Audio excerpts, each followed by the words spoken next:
Welcome to Chapter 6, Choosing Your Research Design. So from this chapter on, the book kind of spent majority of the rest of the book talk about different types of research design. So it will focus on mainly for your methodology part section of your paper, of your research proposal. So when it comes to your research proposal, you have to choose what kind of methodology, and it's actually based on one of these chapters. And chapter 6 all the way to chapter 12 or so kind of elaborate on different types of designs for the research. Okay. Without further ado, let's go into the chapter. So this is chapter outline. So when we talk about research design, the first thing is what type of question do you actually have. If you look at exploratory, this is kind of like a general question. This is kind of you kind of fielding for the what type kind of research you want to do. So this kind of sometimes we oftentimes look at this as a pre-research type of things. You're just kind of exploring. You just have an idea. You just want to explore it into a little bit deeper. So let's say you want to see happiness, whether dancing has to do anything with happiness. So that's kind of general ideas. So you're not doing conducting any study. You could actually send out a survey, ask people about how many times they dance, are you feeling happy for the most part, kind of thing. So this kind of exploratory. Descriptive is going to be a little bit more deeper into it. You actually want to kind of find out any type of relationship that's going on, any average, percentage, standard deviations. All of those will fall into the descriptive study. And the last one is called relational study. This is where you really dig deep, comparing between two variables. You want either do correlation, so you want to see whether there's actually cause and effects between those two variables. I would recommend you to watch this YouTube video, kind of explain of all of these type of design as well for you. Experimental research design. So when we talk about experimental, one thing you might want to remember is these keywords here. One is randomize. Okay, everything that they do here is randomized. So when you pick up your samples, you are not choosing it. You're not getting the convenient sample. You actually randomize. You randomly pick your participants. You actually have a manipulation groups, and you also have a control groups. So this is to show the cause and effects. Okay. Experimental design is mainly to show cause and effects. So everything else must be the same. People have the same age, same gender, same IQ. All of those should be the same. So the only difference would be these manipulation variables. Okay. You're welcome to watch this video as well to look at, and there's different types of experimental, and the book will go in a lot more in detail in terms of these experimental design. Next one is called the quasi experimental design.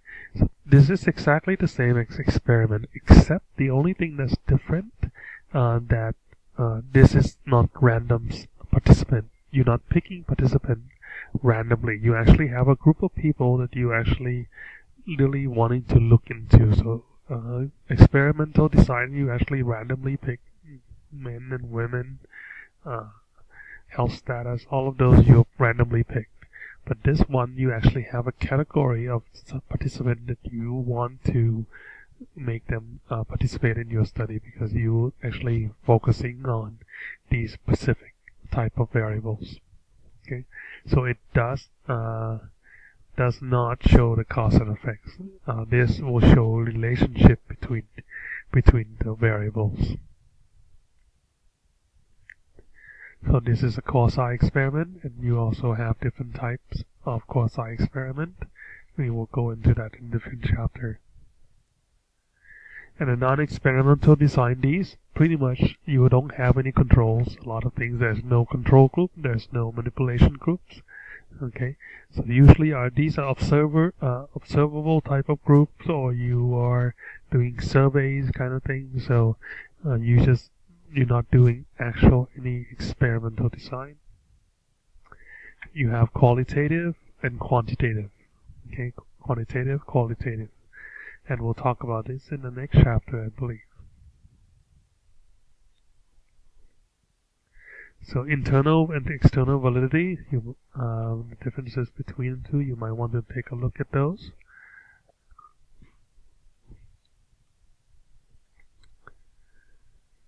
So which one is focusing on cause and effects? Cause and effects would be the experimental design. Qualitative, non-experimental design.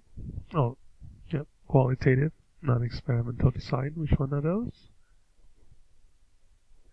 Is phenomenology. Limitation of the experimental research design, since it does show cause and effects, but it may not be the same as the natural environment because it's a very controlled settings. Again, to show cause and effects in experiment, you want to make sure that you have randomization, random sampling, random assignments, manipulations, and comparison group. Okay? Random assignment, making sure your group is randomly picked. Okay? You might have confound or confound variables can occur. We talked about before independent and dependent variables. So independent is something that you can manipulate, something that you can change. Dependent is depending on these independent ones. You have a laboratory experiment as in the laboratory setting. This is kind of example of the laboratory experiment, what it looks like. And these YouTube videos are some of the example of the field experiment. Again, when you watch these sample videos of the experiments, you can actually, if you want to choose these videos to do your final presentation, you can as well. Okay, use this type of, you can conduct this type of research on your own outside.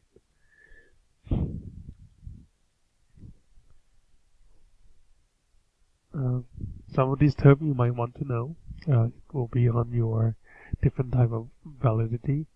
Will be on your midterm as well. Mundane realism, experimental realism, and example of these videos kind of show you those.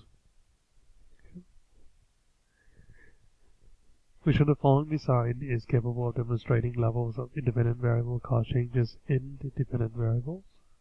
Can we cover those? Oh, so those should be, we'll come back to the answer shortly, I think. And these are that's 5 questions. These are the answers. The first question, number 1, answer is A. Question 2, answer is B. Question 3, answer is A. Question 4, answer is D. And question 5, answer is B. You could actually review these on your own. You might want to look at some of these questions, because some of these questions may pop up on your midterm as well. Okay. Thank you so much for watching. I'll see you on next video.